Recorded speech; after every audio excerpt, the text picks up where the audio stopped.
Ikanku pagi hari ini menari, melahap semua yang saya tebarkan di kolam ini.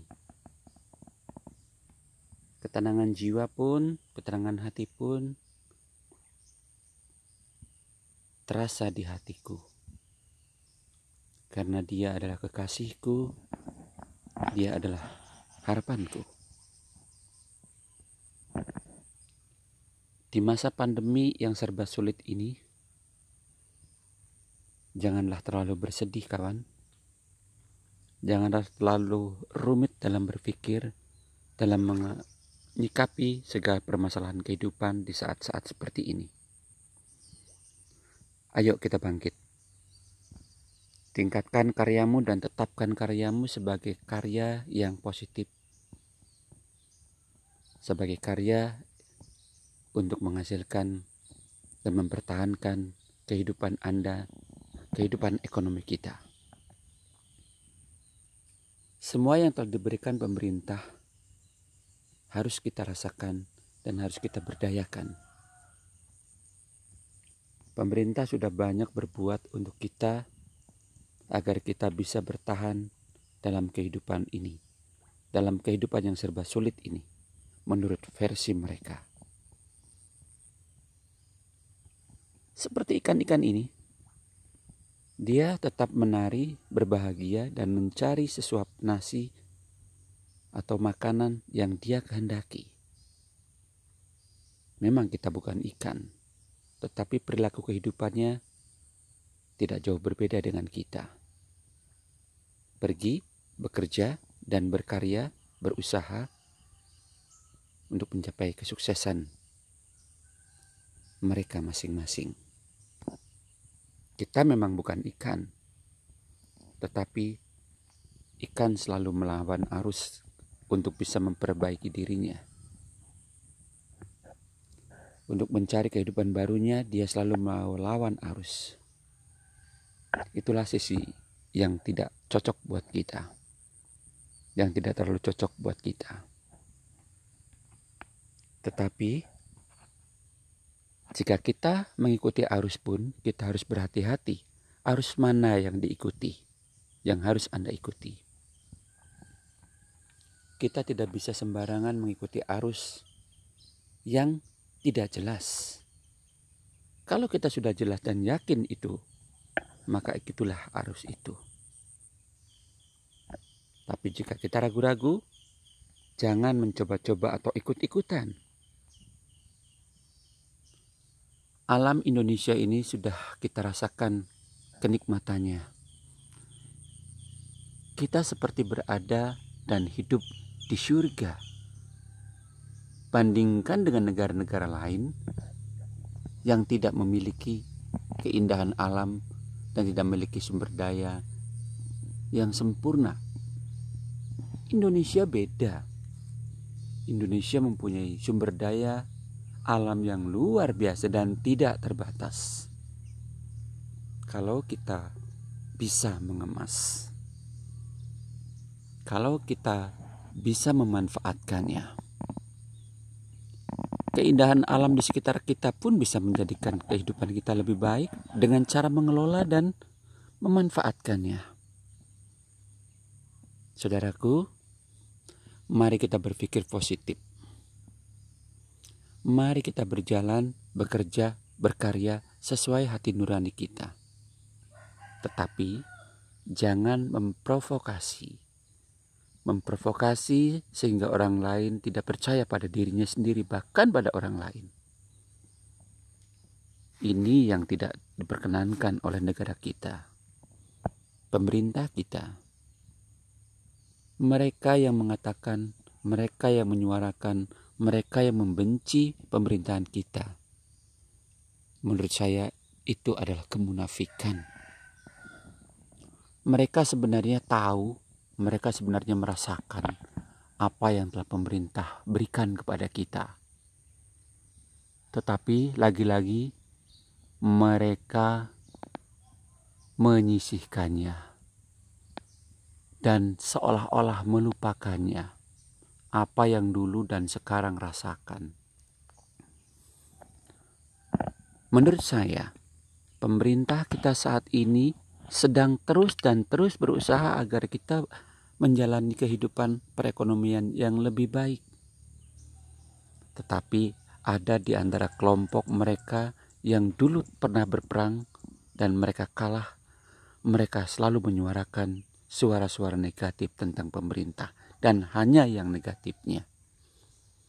Mereka tidak mau mendengar, mereka tidak mau membuktikan, mereka tidak mau, bahkan tidak mau mengakui bahwa apa yang telah diberikan dan dilakukan oleh pemerintah kita saat ini adalah sebuah kenyataan yang sangat jauh berbeda dengan saat-saat dahulu.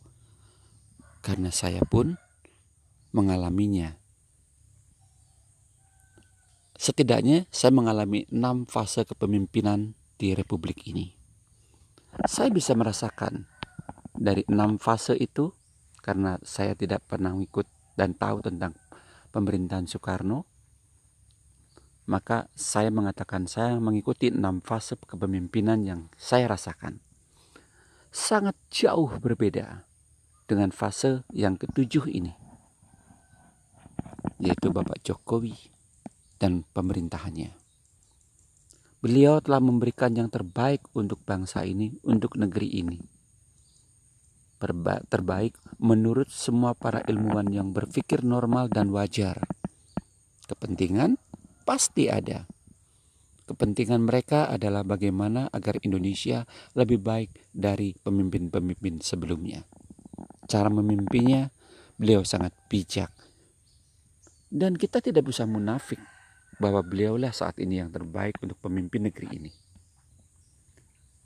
Adapun isu, adapun kebencian yang ditebarkan lewat media sosial, itu adalah ungkapan perasaan kemunafikan yang dirasakan oleh mereka karena masa lalunya yang kecewa. Ada kepentingan tersendiri yang menggerogoti hatinya, yang merusak jiwanya, sehingga dia memprovokasi dan membenci pemerintahan ini. Mengapa saya selalu mengatakan kadrun kepada mereka yang bertentangan dengan pemerintahan? Ya, karena saya terinspirasi bahwa pemikiran-pemikiran seperti itu seharusnya tidak ada dalam pemikiran mereka. Kalaupun ada, jadikanlah sebagai kritik yang sehat. Kritik yang punya solusi, bukan kritik mencaci maki. Bedakan antara caci maki dengan kritik. Anda pasti tahu itu. Anda pasti tahu bagaimana cara mengkritik pemerintah dan memberikan solusinya. Seperti yang saya dengar dari Bosman Mardigu. Dia memberikan kritik, tapi dia memberikan solusi. Diterima atau tidak, dia sudah memberikan solusi. Tinggal kita saja yang mendengarnya dan kita yang merasakannya. Bukan untuk digoreng, bukan untuk dijadikan bahan untuk modal menyalah-nyalakan pemerintah. Saya tidak kenal siapa itu Bosman Mardigu. Saya tidak kenal sama sekali.